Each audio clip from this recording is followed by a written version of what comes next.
Hi, everybody. Can you hear me? Wicked. Hi. So for those of you that don't know me, I am Jalna. I'm a digital consultant or marketing consultant. We keep changing titles all the time at Cheetah Digital. So my job is to help brands, so our clients, improve and optimize their current strategy, their email strategy, so creating new programs, doing some better segmentation, building testing plans, etc. And I have, whoa, there's the clicker. I've been at Cheetah for over 5 years now, and I started at the very bottom of the company setting up a campaign. So I've gained lots of experience working for different industries, building different segmentations. And then now as a consultant, I work on a lot of strategy, so helping brands develop their roadmap of activities for the next 12, 16, 18 months and building those recommendations for them. Just a bit of background. Not working. Oh, the wrong way. On Cheetah, so obviously we're in the SB. You guys might remember us a bit more from experience. They broke up with us less than a year ago, so now we're alongside as Cheetah Digital. We've been in the market for over 19 years. We've got teams in over 17 countries, over 16,600 employees. We're experts in all verticals. And as you can see, some of the logos that we're working with here, and we are trying to be positioned as a partner, so a strategic partner. So this is where the team comes in to try and help brands really grow their marketing strategy to work alongside peers. So today I'd like to talk to you about Funky Pigeon. Who has heard of funkypigeon.com? Sweet, beautiful, awesome. So Funky Pigeon are an online retailer that specializes on personalized greeting cards and gifts. They were actually, well, obviously like everybody, they were a startup and then got acquired by the big group WH Smith in 2011. And since then, they've been growing pretty fast. They've got a print-on-demand service that can cater for over 35,000 orders a day from their production center, and they do everything in-house. So the production, the merchandising, the web development, the design, everything is done in-house. And their marketing team is actually made of 3 people, 3 guys who do the design, the code, the marketing strategy, and everything else. So this is why they brought me and partnered with Cheetah Digital to have an expert, so a strategic expert, to work alongside them to help them build that strategy and be a little bit of the brain and the heavy lifter to try and help them develop their strategy. So when we met them, they had a big issue, which was they were very much driven by weekly targets. Their boss was telling them, send as many emails as you can to get the dollars in, but unfortunately they had no time for anything else. They couldn't optimize their campaigns, they didn't have thinking time to build testing programs, everything was batch and blast, which was very frustrating for all of us in the room because we really want to get away from it and do some cool stuff. But it was so easy to fall back into the, let's just get an email out today. And currently they're sending up to 3, 4, 5 emails a week, or they were a year ago, but we've been working with them solidly to try change this attitude to build more automation.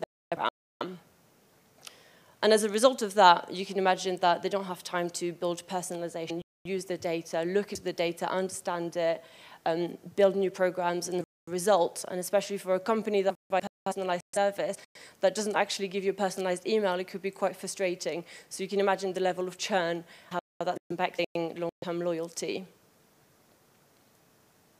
So when we met them, we did a full review of their marketing strategy to try and identify where we could add some value within the automation program. Then we did a deep discovery and strategic planning session to identify where there were gaps in the journey. So for example, there was only a 1-step welcome program, welcome campaign, which could have been into a 3-step to try and get that first purchase and maybe that second purchase. And then lastly, we worked a true partnership style where they asked us to inspire them. So we do that by giving them examples of what our other clients are doing the same, but also in different industries, and enabled them by having me on the team doing all of the heavy lifting, the thinking, the digging into the data, coming up with ideas bit, so to challenge them and push them. And last week I was doing the strategy planning session for 2018, and they were telling me, please, can you just ring every week and just breathe down our neck to make sure we stop sending out daily emails, because we don't want to be doing this anymore. So they really want us to push them to move forward into a better strategy. So this is one approach to personalization, and we've discussed yesterday how everybody's got a different approach, but this is our approach. So first, we look for the right opportunities to personalize. So we don't want to be spammers, we don't want to personalize and become unethical, so we want to understand what's the right thing to use, what data should we use to personalize. Then the next step, do I actually have that data? And if I don't have it, how can I get it? The first step is then to build a best-class marketing experience using that data.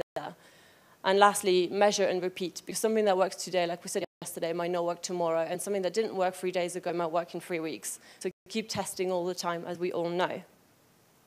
And these are our principles of personalization. So we want all personalization to be desirable. So obviously, we don't want you to be a spammer, so first name is great. But for example, if you know that I'm opening your emails on a Apple device, then don't show me the Android App Store button. Just show me the more relevant one. Then we want it to be useful. So that's all of the personalization, for example, loyalty points or product recommendations that are very useful. It needs to be usable. So don't let people down. If you're going to personalize, don't get it wrong. So for example, customers might sign up for sales reminders emails. For example, they want to be the first to know whenever you go on sale. So if you don't contact them at the beginning, then you're likely to disappoint. And lastly, it needs to be delightful. So I guess that's the kind of stuff that Qatar was doing, or other airlines are doing really well, where they give you information about your points and where you could go, and really go over and beyond the expectation.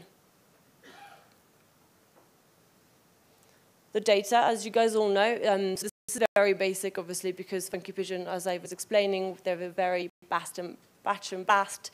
But there's 3 types of data. So there's the identity data, so that's anything demographic-based, so your age, your gender, your postcode, for example. And then you've got behavioral data, so that could be your web data, your store data, people making donations, people visiting a store. It could be things that they've clicked on, etc. And then you've got the context. What device are they using at the moment open? Where are they currently located? So this is what we did with Funky Pigeon. So they had 2, and I've got 3 examples here on the next slide. And the campaign that we get with, it's a reminder campaign, and basically trying to get money from customers to set up reminders for loved ones, so that on 3 days before their anniversary birthday, would send them a reminder saying, hey, don't forget your other half's birthday in 3 days, but then and they'll give it on time. So the first step, increase the number of reminders set up in the system. So we did a smart targeting and progressive profiling to get to that. 3 tactics that we use to target customers who built a birthday card or an anniversary card 365 days before today, because we know that obviously they will be buying again today, so we want to prompt them to add a reminder so that we don't have to keep targeting them. Or again, people that are going to be buying during Valentine's Day. Then we'll have dynamic content based on the copy in the card. So when you buy a card, you can personalize it saying, best wife in the world, or whatever they might write. So we can use that copy to then display relevant cards for you. Then in the order confirmation email, if you purchased express shipping, then we know that you're likely to get next year. Therefore, we can use some emotive copy to try and trigger you to add a reminder. So for example, avoid the panic, add a reminder today. So it's being a bit quite clever and dynamic about this information. Then the second objective was to increase the revenue from those reminder campaigns.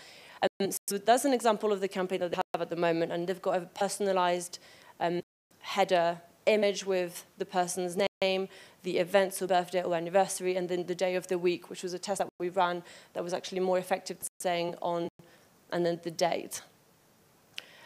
We also pull through some personalized images with the loved one's name in the cards. For example, it says Adam at the top, which is quite nice.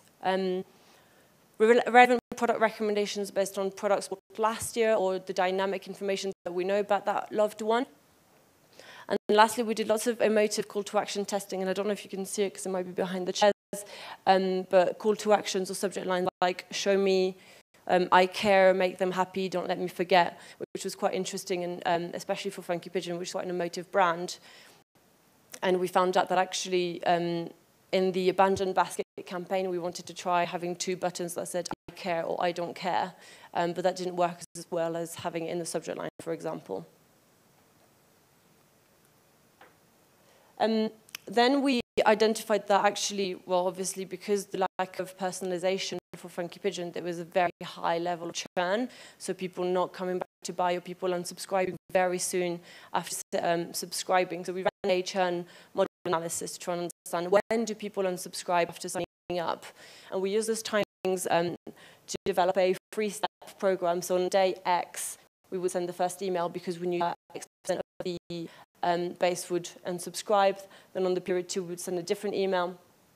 And then on the period 3 as well. So this was the content for the first email. So a reminder of all the great benefits of shopping with us.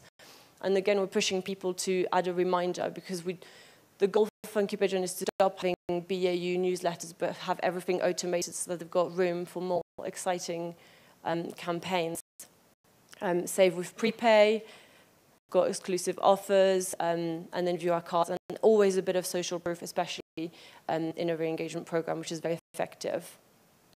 Then the second email, tell us what you think about emails in 1 click. So we had you email me too much, your emails aren't relevant to me, I don't need to shop with you right now, and I didn't sign up to your email. So again, that's really insightful information that you could then use to build different programs. And they were quite surprised by the answers on this email, actually, because they thought people simply hated them, but it was just not the right time, which is the right information, because now we will just focus on the reminder campaigns. And then lastly, this is it. Hi subscribers, so you don't miss out. Click to stay subscribed. And if you don't click, you're out. So this is all the kind of stuff that we've been doing with Funky Pigeon to try and be the partner that they need, to try and have a bit of a shift in the revenue, so to create more headspace for their team, where before 98% of the revenue was coming from campaigns, and now it's about 43% coming from automation. So you can see the amount of time that they now have to do lots of very exciting things. So 3 takeaways, or 4 questions for you. So how can you provide more desirable, useful, delightful communications that encourage your customers to buy? The second question is, what do you know about your customers that might help you do that? The third point is, will the people at the top be ready to make those changes? Because at Funky Pigeon it's been extremely difficult to get management to stop getting involved and wanting to push those BAU campaigns out. And we've said, stop, back away, because we know what we're doing and we need to focus on automation. So do you have this, are you able to fight that battle internally? And lastly, what do you need to get started? Think about that. And if you need us or anybody else to help you, then speak to them about it, because they're definitely very important. I know I believe it's lunch, but maybe you've got questions.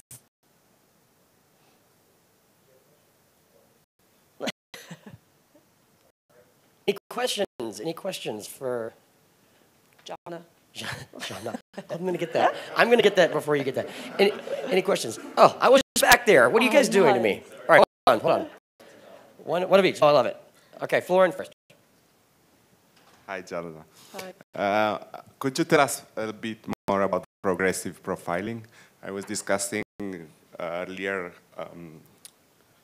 with Jaren about, I think progressive profiling is a solution to GDPR, because, for example, we don't have to ask for the consent of profiling a person if you are not profiling it yet, for him, she, yet. So it can be done in a secondary step. How do you use progressive profiling exactly, or what are the uses you give to this technique? So you're right, we usually recommend clients do this through the Welcome program to try and acquire some more demographic or interests, preferences. So for example, retailers do that really well, and I think it's the Chapelet. I think some of you guys might know. They're a suit brand. Basically, you're throughout the Welcome program, they ask you to click on images that would reflect your style, and based on make relevant product recommendation. But you're right, with GDPR, it'll be probably a bit better, but you still can't target using profiling. So, yeah. My question is, since you've been helping them, how much has the total send volume gone down?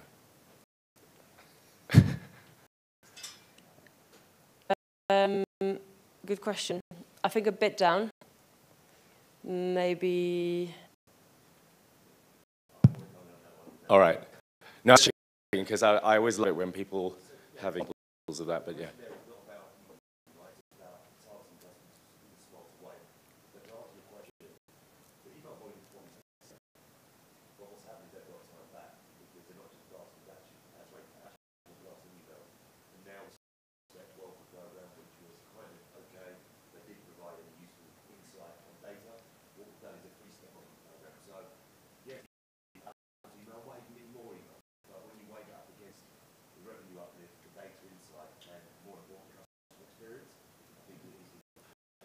No, we're completely in agreement. It just doesn't always come out that way. Does that make sense? In the sense that nothing wrong with being better. In fact, it's our goal, all of us, and the program that you identified was absolutely fantastic. But what I want to make sure is no one felt that going to Cheetah Digital would reduce the send volume and therefore how much they spend with ASP. I would hate that. So yeah. So by sending less BAU, we came back to create more automated campaigns. So actually, the send volume does increase and will be increasing long term. So a bit of a drop initially, but then it goes back up. Any other questions? Okay. All right. So before we send her off, you have a couple of teammates here as well. Yes. We've got Anoop and Gareth. Raise your hand, guys. Yep, right here. So if you have questions for these guys, please grab them at some point over the next couple of days. And thank you, Jalna, for taking us through that. That was great. Round of applause for Jalna. Thank you.